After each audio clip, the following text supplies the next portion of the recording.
Students, we are going to solve numerical which is on page number 136, example number 10.2. A car falls off a ledge.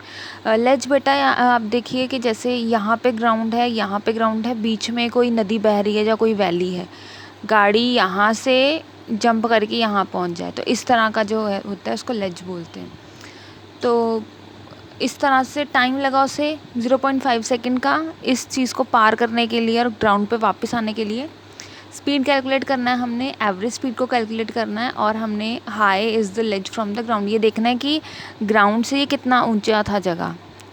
जैसे ये ground है, यहाँ पे कोई ऊंचा सा हमने बना दिया, गाड़ी यहाँ पे जाएगी, थोड़ा सा जंप करने के बाद, स्टंट करने के बाद गाड़ी वापस जो ग्राउंड पे आ जाएगी। तो ये लेज समझ लीजिए आप।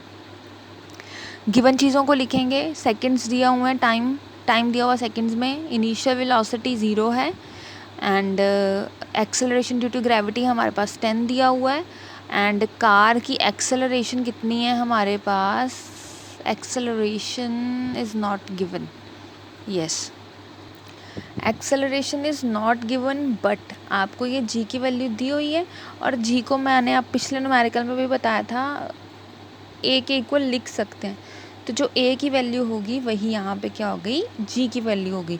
और जो गाड़ी थी वो बम्प करके सीधा ग्राउंड पे वापस आ रही है, नीचे की तरफ आ रही है, तो हम क्या लिखेंगे, पॉजिटिव का साइन लिखेंगे, ठीक है, क्योंकि एंटी ग्रेविटी काम नहीं ना आ रहा, ग्रेविटी की तरफ ही वो झुक रही है।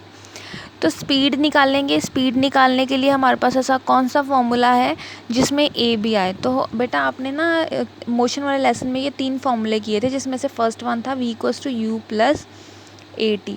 अब ये जो u है यहाँ पे 0 आ जाता है, ठीक है, तो v की वैल्यू कितनी आ गई, ए टी, ठीक है, तो ये यहाँ पे आ गया।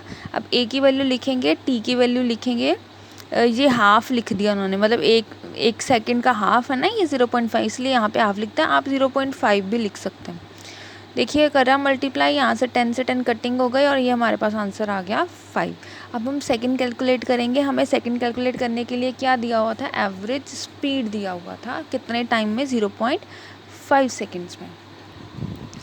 अब बेटा सेकंड पॉइंट पे हमको क्या फाइंड करने के लिए बोला था, सेकंड पॉइंट में हमें फाइंड करने के लिए बोला था एवरेज स्पीड। अब एवरेज स्पीड क्या होता है, sum of both velocities, initial velocity and final velocity का सम। तो यू को हमने वी के साथ कर दिया प्लस और नीचे 2 आ जाता है क्योंकि हम एवरेज स्पीड निकाल रहे हैं।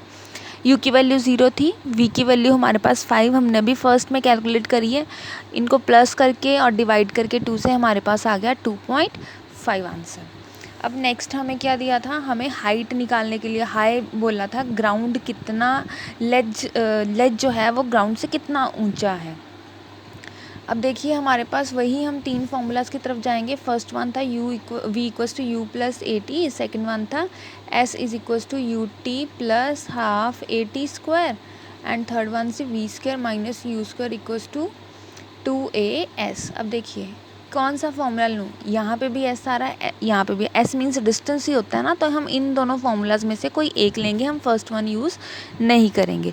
लेकिन अब देखिए ये अगर वाला थर्ड वन वाला मैं फॉर्मूला यूज़ करती हूँ तो यहाँ पे टी तो आ नहीं रहा, ठीक है, लेकिन हमारे पास तो टी की वैल्यू गिवन है 0.5 सेकेंड्स, तो हम सेकेंड वन के साथ जाएंगे, हम ये फॉर्मूला यूज़ करेंगे, S is equals to U T plus half A T square. अब u की वैल्यू तो 0 है तो ये लिखने का फ़ायदा ही नहीं है, तो s किसके इक्वल हो गया, directly half A T square के। हाफ वैल्यू आ गई, a की बच्चों वैल्यू आ गई, t की वैल्यू 0.5 सेकेंड्स था, इनको हमने स्क्वायर किया और आगे आपको करना आता है ये न्यूमेरिकल को सॉल्व, ठीक है। तो हमने तीनों चीज़ों को कंक्लूड करके अब यहाँ पे लिख दिया। तो this is the way how you solve the numerical and this was the example number 10.2 given on page number 136. Next we will start with the 10.3. Thank you.